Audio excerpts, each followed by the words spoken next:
Generational running back, hands down. Make the pick no matter what if he's there at 10, right? Are there any concerns with this kid?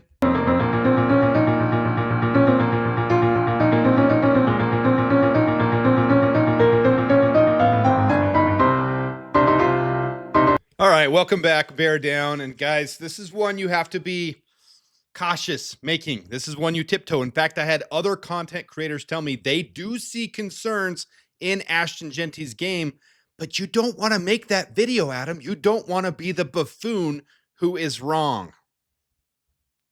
Guys, you know by this point, I didn't make this channel to grift or to go with the popular lemming take. All right. I could be wrong about Ashton Jeanty, 100%. Now, to be clear, let's preface this. I have said Ashton Jeanty is the #1 running back in this class. I've also said it's not clear cut, and he's right there. 1A, 1B, 1C, 1D, 1E. Those top 5 to me are separated by this. And in fact, some weeks I feel like putting Caleb Johnson ahead of him. Some weeks I feel like putting Travion Henderson ahead of him. There are things that I've done on this deep dive with Ashton Jeanty that I feel like other people have either done or they overlook because the national heads make it so blatant that you can't go against the hype. He's a good kid. Off the field, it sounds like he's absolutely stellar. He's firm to his faith, his beliefs, his core values. He's a hard worker. Doesn't sound like there's much wrong with this kid at all. Check the box. Sounds great. 375 attempts this last year is a massive workload. Massive. He's had 2 injuries in the past. I'm not going deep on this video, okay? I've tried to compile so much that this would be like a 6-hour-long video on Ashton Jeanty, and I'm not breaking down tape with you guys. Suffice it to say, when you watch his film, he will break some tackles, but there's more pinky tackles, more wide open lanes for him than any other running back that you evaluate. His play against Mountain West Conference schools it's criminally obvious when you watch it on tape. When he's playing Utah State and Wyoming and Portland and Georgia Southern and all these schools, there's very few tough competition that he went up against. In fact, the first ones he did, San Jose State is one of the top ranked schools against the run. He only got roughly 4 yards, 5 yards per carry. UNLV, his first time against them, 3.9 yards per carry. In the bowl game against Penn State, he was limited to just over 3 yards per carry and 2 fumbles. Okay, so it's not clear-cut obvious. The volume of work compared to the competition that he faced is not equal. All things are not equal. So I'm going to briefly go through one small piece of that analysis today. And again, remember, my Ashton Jeanty take is that he's a solid running back, but I see holes in him that make me nervous to take him at 10. My first running back on the board, in my big board, my top 100, which is coming to you guys this week, is Ashton Jeanty at number 23. Number 23 is where I have him ranked. I have Omarion Hampton at number 26. Okay, it's not this huge gap. I've got Travion Henderson at number 30. These guys are 1, 2, 3, and then right behind him, Caleb Johnson and Quinshaw Judkins. One of them should be there at 39. I am not reaching to make, and someone is going to draft this kid early. The hype around him, you don't see the hype this hard and someone not go this early. So let's look at a couple of these guys real quick. So we're just going to look at these top 5 guys, okay? And number 1 and 2, Travion Henderson and Quinshaw Judkins, they were on the same team, Ohio State, so it makes it easy for us. I use my little bear down pointer here. We do this every time.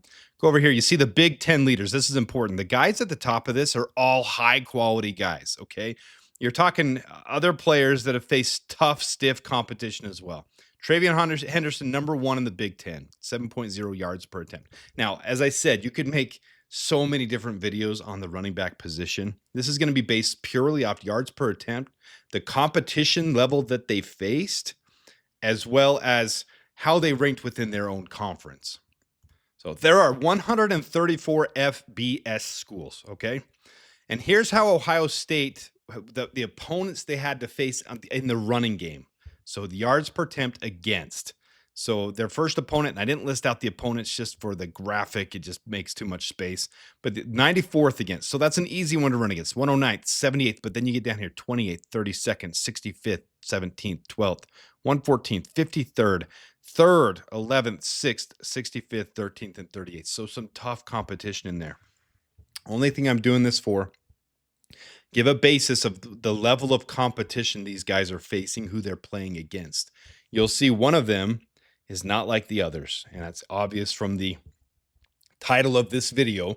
You'll know which one I'm talking about. We're going in reverse order. So the very last one, you're going to see clear and blatantly obvious the level of competition that he faced to get his 375 attempts and to get his ungodly yards and yards per attempt. It's not the same as Ohio State facing the competition level that they faced. So here's who Ohio State faced this last year. And yeah, there's some weak ones on there. Akron, Western Michigan, but then you got Marshall, Michigan State. And you can see those line up here with these on the left opponent's yard per attempt. So Akron 94th, Western Michigan 109th.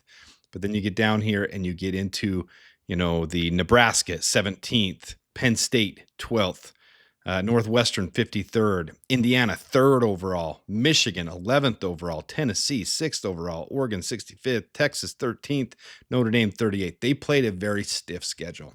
So when I'm looking at these guys, all things are not the same when you're comparing the competition they faced and how they ranked against that competition. So here's your first ones: Travion Henderson, Quinshon Judkins, 7.0. Quinshon Judkins 6 down here, 5.5 yards per attempt. Very solid. And it's not just about one thing. I get it. So I got to keep caveating that in this video. But the yards per attempt, his breaking yards record for Ashton Jeanty, that keeps getting talked about. And it needs to be talked about, how it's not all things being equal. So there's your first one. This one turned out a little grainy for some reason. Don't know why, but anyways, here we are. So Caleb Johnson, also in the Big Ten, you can see he was ranked 3rd down here, 6.4 yards per attempt. His opponents, FCS was his first one, 125th, but then 72nd, 23rd. In fact, let me bring this on at the same time just so you can see it and compare it. So Illinois State was at FCS. Iowa State was 125th, and Troy was 72nd. Minnesota was 23rd. Ohio State was 2nd. Washington was 93rd. Michigan State was 28th. Northwestern was 53rd. Wisconsin was 95th. UCLA was 15th. Maryland was 37th. Nebraska was 17th. And he did not play in the game against Missouri, so we're not counting that one for him. But you can see that still a stiff level of competition, tough players tough teams that he faced, and he was still 3rd in the Big Ten. And all those ahead of him, those who don't know, Nick Singleton was not going to the draft this year, so he's going back to school. He will be a very high prospect in next year's draft. I would assume he's coming out next year. But Caleb Johnson, tough competition. And again, I feel like I have to keep prefacing that it's not just about one thing. When you watch tape, Caleb Johnson's really solid on there too. All right, next up, let's do Omarion Hampton. And I've heard the argument that Omarion Hampton had a weak schedule just like Ashton Genty, but it's not true when you look at it. And he does rank 7th in the ACC. But the thing you're going to notice in the ACC, there's only a couple draft-eligible guys that went ahead of him, Damian Martinez being one of them. But all these other guys, Isaac Brown, Dalen Smothers, these guys are not draft-eligible yet, and they will be coming out in the next couple years. And there's some good running backs in the ACC, but they'll be coming up in the next couple years. But you look how they ranked. Let's pull this over here. So this was the schedule, and again, UConn. We're not doing UConn over here because he did not play in the bowl game as well. But Minnesota 22nd, Charlotte 122nd, North Carolina Central FCS school, James Madison 23rd, Duke 34th. This is against the run. Yards per attempt allowed against the run. All right. So 8th for Pittsburgh, Georgia Tech. This is a stout schedule they face. So that narrative that Omarion Hampton didn't face tough schools against the run, he faced one of the tougher schedules against the run. So he did a very good job. He was 7th in the ACC, 5.9 yards per carry per attempt. Last up, let's bring up our man, Ashton Genty. Okay, for whatever reason, this one came out the clearest. I don't know what I had wrong there, but I'm not going to go back and change it. I got to get this video. There's so much I want to get done this week. So here's Ashton Genty. And you see some of these things just don't match up like the others. 108th against Georgia Southern, 65th against Oregon. Had a really good game there. FCS, Portland State, Washington State, 122nd. There's 134 possible schools. Look at these: 122, 128th, 106, 117th, 131, 125. In fact, the first time he faced a tough team against the run, it was UNLV, and he got held below 4 yards per carry. He got his revenge in the Mountain West Conference Championship game, but he didn't really have tough schools to face all year. UNLV, he got shut down the first time. The next school, San Jose State, I think it was around 4 or 5. I think it was 5 yards per carry. So we had a decent game there. But then Penn State, 12th in the nation, his toughest school he faced, he got absolutely shut down. Yes, he broke some tackles here or there. There's more to the whole picture than this. But when you're facing this week of competition, 131st Wyoming, 117th Nevada, 106th San Diego State, 128th Utah State, 122nd Washington State, 108th Georgia Southern, you're carrying twice as much as any other running back, your stats are going to be padded and inflated. All the other conferences, I'm going to point this out. When you look at the leaders in those conferences, Kylan James is draft eligible. He had 7.5 yards per attempt in the Mountain West. All these other conferences where their guys were ahead of our other top leaders on this board, they were all draft eligible or they weren't draft eligible. I mean, they were all going to the draft or they weren't draft eligible. That was very confusing the way I said that. They were top prospects in the draft or they weren't draft eligible. Kylan James is projected to be an undrafted free agent. Eli Sanders is transferring to USC to go to an actual Power 4 conference to play tough competition. 7.2 yards per attempt. And in some of the teams they faced in common, Ashton Jeanty and Eli Sanders did better in those games than Ashton Jeanty did. Now, please don't get me wrong. I see the potential in Ashton Jeanty.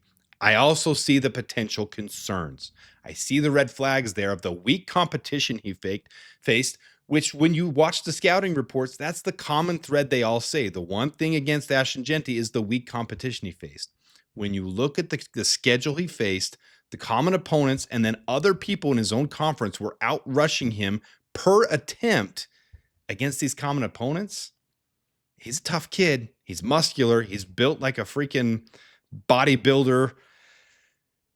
He's something to behold there. But he's had Mack truck-sized holes to drive through. I mean, literally, when you watch his tape, there's very few times where he's not pinky tackled when it comes to the weak competition. Then when you watch him against UNLV, Jackson Woodard, middle linebacker, every time they went head-to-head that first game, every single time, Jackson Woodard shut him down, bar none. There's not a single highlight, not a single lowlight in that game where you find where Ashton Genty did something to overpower NFL competition there. Jackson Woodard's projected to be a 5th, 6th rounder. Linebacker, there's concerns. That's all. I just would not take him at 10. I would take him 25, 30, 39. If he was there at 39, I would say scoop him up. There's potential there. It's worth the 39th overall pick to do that. A top 10 pick, there's just some bust potential here. That's it. So a lot of people ask that question. What's your deal with Ashton Genty? Why the hate? It's not hate. It's just what I see when I dive into these things. I don't think anybody else is pointing out how weak that schedule is and really breaking it down with those opponents' yards per attempt compared to the other top backs. It's just a really, really weak schedule. He did not have to face tough opponents. And when he broke those tackles, there's a lot of them on there where they're pinky tackles. They just do not know how to wrap up. These weaker schools do not know how to wrap up and do not know how to stop him. And there's some really good highlights. There are some where he bowls people over, where he can do his job and looks like a top prospect. I would not put him in the same category as Saquon Barkley. I would put him in the same category as some other top backs. There's some other backs that have come out, maybe even Todd Gurley-esque. And I know that's really exciting and we would want that type of thing. But we've got the 10th overall pick. We have an opportunity to take a player that could really change this program in the trenches, or even Tyler Warren. I know, guys, I have no clear answer for what the Bears will do, but these are some of the concerns that some of you have asked. What do you see? This is it right here. I'm sharing it with you. Mountain West Conference didn't even lead his own conference. That's overshadowed by everyone because they love to look at a couple highlights and look at the massive 375 yards or 375 attempts to give him the massive number of yards that the 2,500 plus yards that he did in this last year. Those things can work against him too. A lot of tread on those tires. So not trying to hate, just pointing out some things where I'm concerned. If we take him, I'll support him, just like every other draft picks the Bears take. I will support Ashton Jeanty. 100% will do that. Do I want us to take him? No, I see the bust potential is too high. I would rather go with Travion Henderson, Quinshot Jenkins, Caleb Johnson in the second round at 39. That's the more important thing to me. Mitigate the concerns here. To me, this is not a player that's a slam dunk, shoe in, 100% going to be your, at the next level, he's going to be Saquon Barkley. I don't see that. So maybe I'm wrong. And if I'm wrong, I hope if he comes to the Bears, I hope he proves me wrong. But I'm not going to be the one that's saying, oh, yeah, I love this kid all along. It's going to be, okay, go prove it to me now. I'm glad you're on the Bears because I like the Bears, but I gotta see it from you. So I'm not sold. I do have potential concerns, but that's just me.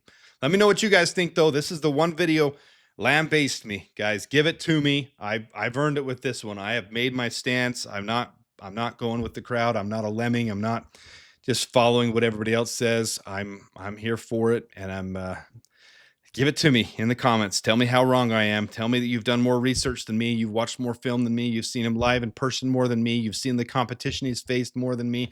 You see all that stuff over there, and it doesn't bother you because he's such a massive freak of a human being, and he's going to be the next god of football. Let me have it. Anyways, till next time, Bears. Bear down.